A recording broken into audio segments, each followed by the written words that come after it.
Hello everyone, my name is Soumya Chauhan and I'm from Varanasi and I love writing.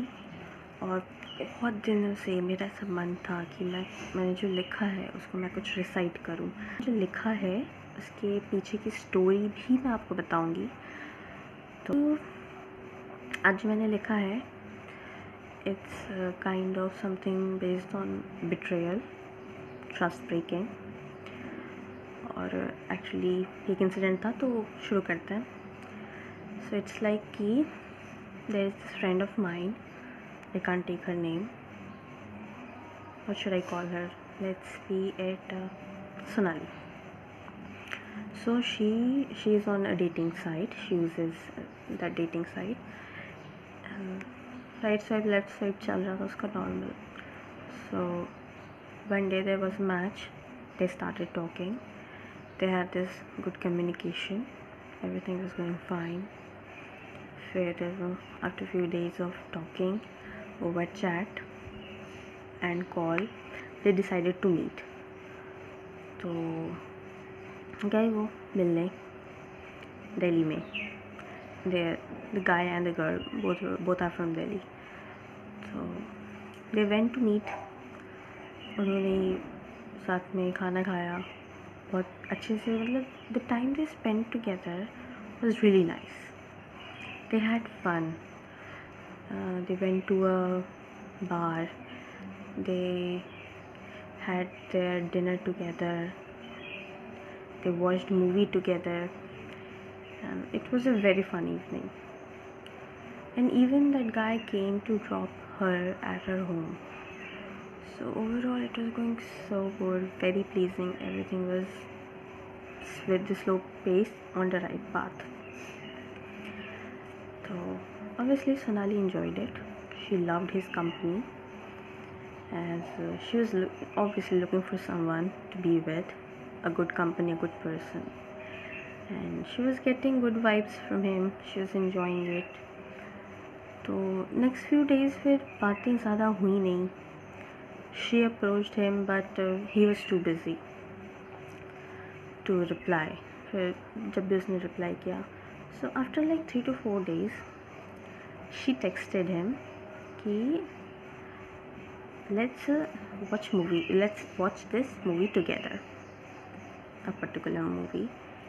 So he said कि he is busy and he won't be able to come, so we can maybe do this next week. So she was like okay ठीक है. Calm is obviously first priority. उसके बाद then again Sonali texted him next week which he mentioned before. उसने text किया, उसने बोला मिलते हैं यार, because I had fun with you and I want to like continue this. The guy replied कि यार मिलने को तो मैं मिल सकता हूँ, बट नेक्स्ट मंथ मेरी इंगेजमेंट है and by end of this year I will be married. She was shocked. The worst part is कि he light.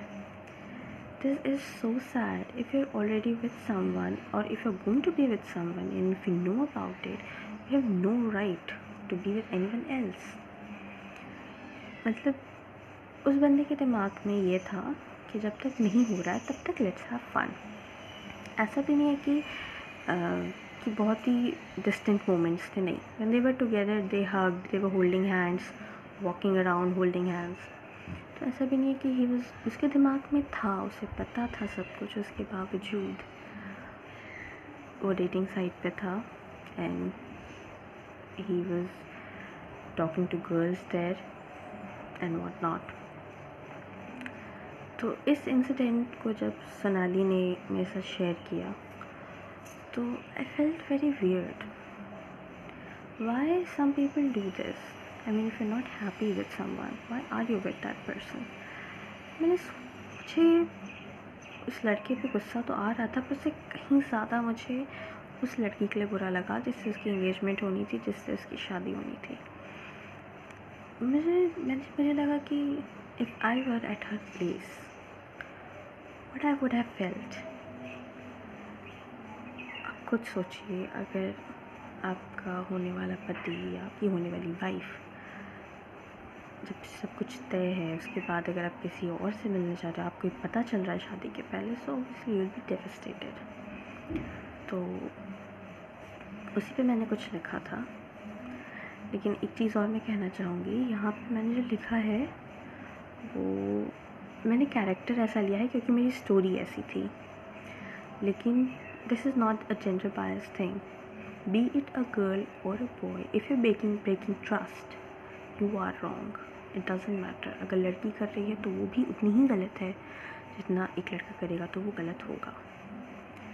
So I will recite it, मुझे याद नहीं है। So it is something like, तुम मिलने चले तो आए किसी और से, तुम मिलने चले तो आए किसी और से, पर क्या कभी सोचा है उसका क्या जो तुम्हारे इंतज़ार में तुम्हारी राह देख रही है।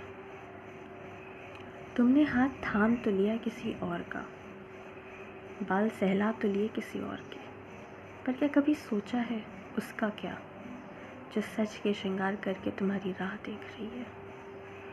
तुमने रात बिता तो ली किसी और के नाम की, उस रात का जश्न बना तो लिया, पर क्या कभी सोचा है उसका क्या जिसकी रात तुम्हारे बिना नहीं होती। तो